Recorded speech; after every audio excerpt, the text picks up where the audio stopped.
Hello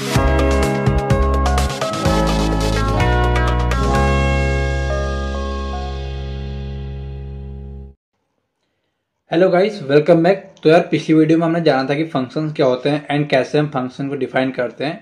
तो उसी में आज हम बात करने वाले हैं कि कितने टाइप्स के फंक्शन होते हैं एंड रिकर्जन क्या होता है। तो देखिए, रिकर्जन काफी इंपॉर्टेंट टॉपिक है हमारे कोडिंग का। ओके, तो रिकर्जन के बारे में आज हम देखेंगे इस वीडियो में एंड साथ ही टाइप्स ऑफ फंक्शंस। तो देखिए, टाइप्स ऑफ फंक्शन दो टाइप्स के होते हैं, एक होता है प्री डिफाइंड, एक होता है यूजर डिफाइंड। जैसे कि आप प्रिंटफ एंड स्कैनफ यूज कर रहे हैं, वो क्या है, प्री डिफाइंड। यानी कि वो जब कोई लैंग्वेज को पब्लिश किया जाता है तो उसमें पहले से डिफाइंड फंक्शंस होते हैं, उनको हम कहते हैं प्री डिफाइंड। वहीं बात आती है यूजर डिफाइंड की। तो यूजर डिफाइंड फंक्शन जैसे हमने कोई मेथड बनाया सम नाम का, ठीक है, जिसमें दो नंबर्स को ऐड कर रहे हैं, तो वो पहले से डिफाइंड नहीं है, उसको हम अपने यूज के अकॉर्डिंग यूजर क्रिएट कर रहा है। ओके, तो उसे हम बोलते हैं यूजर डिफाइंड फंक्शन। तो आइए देखते हैं किस तरीके से यूजर डिफाइंड फंक्शंस एंड रिकर्जन्स हमारे होते हैं। तो चलिए शुरू करते हैं। तो गाइस, जैसे मैंने आपको बताया कि दो टाइप्स के फंक्शंस होते हैं। ओके, तो पहला होता है user defined function. Okay, user defined function. तो यूजर डिफाइंड फंक्शंस क्या होते हैं? A function that is defined in library of any language. Okay, जैसे कि आप सी लैंग्वेज, पाइथन है, जावा, हर किसी लैंग्वेज में प्री डिफाइंड फंक्शंस होते हैं एंड जिसकी लाइब्रेरी में डिफाइंड होते हैं। ओके, लेट्स एग्जांपल हम लिखते हैं यहाँ पर। एग्जांपल में लिखता हूँ, जैसे आप प्रिंटफ का यूज़ करते हैं। ओके, आपका गेट्स नाम का फंक्शन होता है, आपका स्कैनफ है। तो ये सब क्या आपके प्री डिफाइंड फंक्शंस हैं। अब बात करते हैं यूजर डिफाइंड फंक्शंस के बारे में। तो यूजर डिफाइंड फंक्शंस ऐसे फंक्शन होते हैं जो यूजर अपनी नीड के अकॉर्डिंग क्रिएट करता है। ठीक है, मुझे एरिया फाइंड करना है तो मैं एक फंक्शन क्रिएट करता हूँ। मुझे लेट सपोज किसी फैमिनो की सीरीज फाइंड करनी है तो मैं एक फंक्शन क्रिएट करता हूँ। तो ये क्या है? User defined functions. ओके, तो सेकेंड हमारा आता है यूजर डिफाइंड फंक्शन। ओके, तो इसमें आएगा a function that is defined by user according to users need।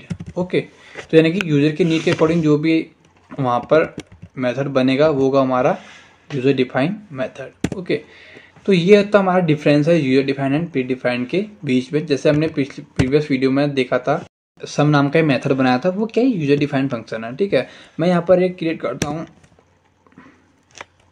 Int some int A comma int B. तो यहाँ पर ये क्या हमारा एक यूजर डिफाइंड फंक्शन है।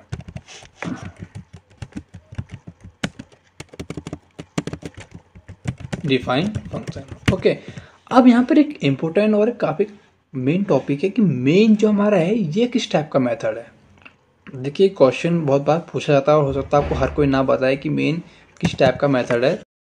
तो गाइज, मेन क्या होता है? हमारा यूजर डिफाइंड फंक्शन। अब ऐसा क्यों है? देखिए, क्योंकि मेन मेथड को आपका कॉल तो कोई और कर रहा नहीं, सिस्टम से कॉल हो रहा है। बट क्या, देखिए, जो यूजर मेन मेथड के अंदर जितना भी कोड है वो आप खुद लिख रहे हैं। ठीक है, तो इस विन की मेन क्या आपका यूजर डिफाइंड मेथड है। ओके, तो कहीं पर भी अगर आपसे पूछा जाता है which type of method is main method, तो आप बोलेंगे यूजर डिफाइंड मेथड। ओके, अब बात करते हैं रिकर्जन की। तो ये सबसे इंपॉर्टेंट टॉपिक है रिकर्जन। रिकर्जन क्या होता है? A method calling itself. Okay, मैंने यहाँ पर सम मेथड बनाया था एंड मैं यहाँ पर लिखता हूँ सम ए कॉमा बी। तो ये क्या है? Process of recursion. यानी कि यहाँ पर क्या हो रहा है कि एक मेथड जो सम है वो अपने आप को कॉल कर रहा है, तो ये क्या है? रिकर्जन है। Okay, a method calling itself is called recursion. अब यहाँ पर क्या होता है? देखिए,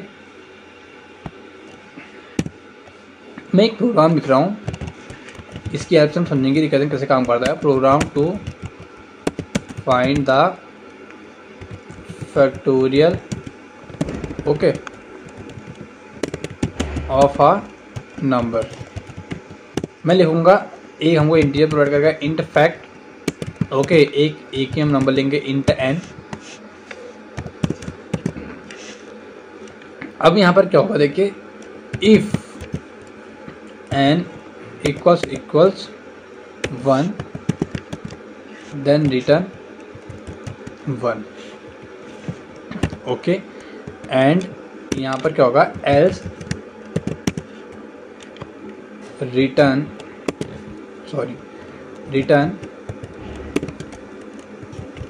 क्या रिटर्न करेंगे हम,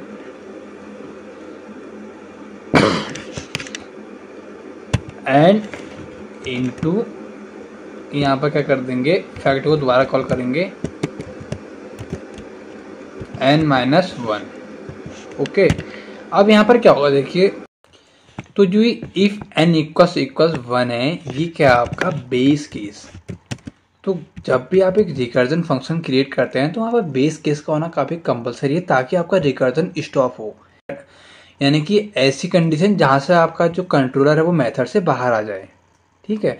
तो मैं यहाँ पर क्या करता हूँ, एक नंबर लूँगा, मैं सीधे डायरेक्टली से कॉल करता हूँ, ठीक है, प्रिंटफ, एंड एक यहाँ पर हमको वैल्यू मिलेगी %d फैक्ट ऑफ 5।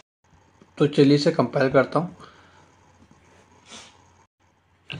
तो देखिए यहाँ पर जो फैक्टोरियल है 120 प्रिंट होके आ चुका है, यानी फैक्टोरियल किसका, 5 का। अब यहाँ पर रिकर्जन काम कैसे कर रहा है देखिए, मैंने फैक्टोरियल नाम के फंक्शन को कॉल करा एंड वैल्यू पास करी 5, ओके। देन यहाँ पर आएगा, पहले कंडीशन चेक होगी क्या n हमारा 1 के इक्वल नहीं है, तो ये एल्स में आएगा, एंड एल्स में क्या करेगा, n इंटू, यानी कि n कितना है 5 इंटू दोबारा से फैक्टोरियल कॉल करेगा एंड n-1, यानी कि अब n की वैल्यू कितनी हो जाएगी यहाँ पर 4, तो दोबारा से यहाँ पर आएगा कंट्रोलर फैक्टोरियल के अंदर, एंड वैल्यू कितनी होगी n की 4, ये 1 के इक्वल फिर से नहीं है। देन दोबारा एल्स में आएगा और इंटू वाली जगह पर क्या आ जाएगा, n आ जाएगा, यानी कि 5 इंटू 4 हो जाएगा, फिर इंटू दोबारा से होगा, एंड यहाँ पर क्या आएगा, फैक्टोरियल ऑफ 4-1, यानी कि कितना हो जाएगा 3, एंड दोबारा से कंट्रोलर यहाँ पर आ जाएगा। तो 3 अब n की वैल्यू है, फिर से इक्वल चेक होगा, तो ये फॉल्स है।